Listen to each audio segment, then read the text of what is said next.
প্ৰথমতে বিলাসী থানা অসমৰ ল'ৰাক বিহাৰী সম্প্ৰদায়ৰ ব্যক্তিসকলে মাৰিছিলে গতিকে সেইটো সময়ত আমাৰ তাতে আমাৰ ল'ৰাখিনি আছিলে গতিকে আমাৰ অসমীয়া ল'ৰাৰ ওপৰত অত্যাচাৰ কৰাৰ কাৰণে বিলাসী থানা অসম সেইটো সময়ত উপস্থিত আছিলে আৰু তাৰোপৰি তাতে খিলঞ্জীয়া বাকী স্থায়ী ব্যক্তিসকলো আছিলে গতিকে হতাহতি অলপ হৈছিলে কিন্তু আমাৰ বিলাসী থানা অসমৰ ল'ৰাজনক প্ৰথমতে বিহাৰী সম্প্ৰদায়ৰ ব্যক্তিজনে 4-5 জনে লগ লাগি মানে গুলকৈ পিটন দিছিলে সেইটো কাৰণে বিলাসী থানা অসমীয়া কেতিয়া কোনো কাৰণত অসমীয়াৰ ওপৰত কোনোবা অত্যাচাৰ চলাব বহিৰাগত ব্যক্তিয়ে দুষ্কৃতিকাৰীয়ে কেতিয়া কোনো কাৰণত হাত ভৰি বহি থাকে গতিকে বিলাসী থানা অসম আছে আৰু সদায় থাকিব ৰাইজৰ কাষত আমাৰ টোটেল 6জনক গ্ৰেপ্তাৰ কৰিছে আজি আপোনালোকে ইতিমধ্যে গম পাইছে যে আমাৰ 6জনকে আমাৰ সদস্যক গ্ৰেপ্তাৰ কৰিছে আৰু গ্ৰেপ্তাৰ কৰাৰ যোনটো কাৰণ হৈছে যে প্ৰথমতে আমাৰ এজন সৈনিকক গুলকৈ পিটা হৈছিলে চিটুৱেশ্যনটোৰ গম ল'বলৈ তেখেতলোক গৈছিলে কিন্তু তেতিয়া চিটুৱেশ্যনটো আনকণ্ট্ৰলেবল হৈ গ'ল আৰু অলপমান তৰ্কাতৰ্কি হৈছিলে কিন্তু তাতো পাব্লিকো বহু সংখ্যক জমা হৈছিলে আৰু পাব্লিকেও তেওঁলোকক এটা শিক্ষা হিচাপে তেওঁলোকেও প্ৰসাৰ কৰিছিলে ঠিক এনেকুৱা নহয় যে বিলাসী থানাৰ সৈনিকসকলেই তাত মাৰপিট কৰিছিলে তাত চিটুৱেশ্যনটো আউট অফ কণ্ট্ৰল হৈ গৈছিলে তাত এটা হতাহতিৰ সৃষ্টি হৈছিলে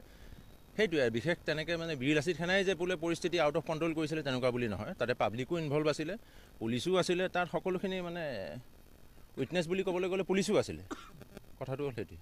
আচলতে আজিৰ ঘটনাটো হ'ল এনেকুৱা ধৰণৰ যে আমাৰ এজন সতীৰ্থ সৈনিকক মানে তেওঁ কামাখ্যা মন্দিৰৰ মানে পাৰ্কিঙত এটা সামান্য এটা মানে বাক বিতণ্ডা হৈছিলে আৰু সেই বাক বিতণ্ডাৰ অজুহাতত তেখেতক গুৰুকৈ প্ৰহাৰ কৰিলে পাৰ্কিঙৰ কেইজনমান ল'ৰা আৰু তাৰে হ'ল এজন ড্ৰাইভাৰে আৰু এই ঘটনাটোক লৈ পেলাই আমি যেতিয়া আমাৰ ল'ৰাখিনি আহিছিল কামাখ্যা মন্দিৰ দৰ্শনৰ কাৰণে আৰু আমাৰ যিহেতু বিলাসী থানা গুৱাহাটীৰ বিভিন্ন প্ৰান্তত আমাৰ সদস্যবিলাক আছে আৰু তেওঁলোকক যেতিয়া কথাটো অৱগত কৰিলে যে ঘটনাটোনো কি ঘটিছিল এই সম্পৰ্কত জানাৰ কাৰণেহে আমাৰ ল'ৰাখিনি তাত উপস্থিত হৈছিল কিন্তু উপস্থিত হোৱাৰ লগে লগে তেওঁলোকে মানে কি এনেকুৱা এটা অপ্ৰীতিকৰ পৰিৱেশ সৃষ্টি কৰিলে তাৰ যিকেইজন পাৰ্কিঙৰ ল'ৰা আপোনালোকে পাৰ্কিঙৰ ল'ৰাকেইজনৰ তেওঁলোকৰ চৰিত্ৰ আৰু পাৰ্কিঙৰ ল'ৰাকেইজনক কেনেকুৱা ধৰণৰ তেওঁলোকৰ চাৰিত্ৰিক দিশটো এই সম্পৰ্কত যদি লোকেল মানুহখিনি বা স্থানীয় মানুহখিনিক সোধে আপোনালোকে জানিব পাৰিব যে তেওঁলোকে তাত উদণ্ডতাৰ তেওঁলোকৰ সীমাহীন উদণ্ডতা পৰিচয় দাঙি ধৰা এক প্ৰকাৰৰ ল'ৰা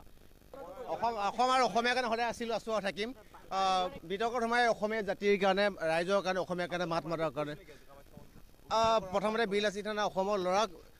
বিহাৰী সম্প্ৰদায়ৰ ব্যক্তিসকলে মাৰিছিলে গতিকে সেইটো সময়ত আমাৰ তাতে আমাৰ ল'ৰাখিনি আছিলে গতিকে আমাৰ অসমীয়া ল'ৰাৰ ওপৰত অত্যাচাৰ কৰাৰ কাৰণে বিলাসী থানা অসম সেইটো সময়ত উপস্থিত আছিলে আৰু তাৰোপৰি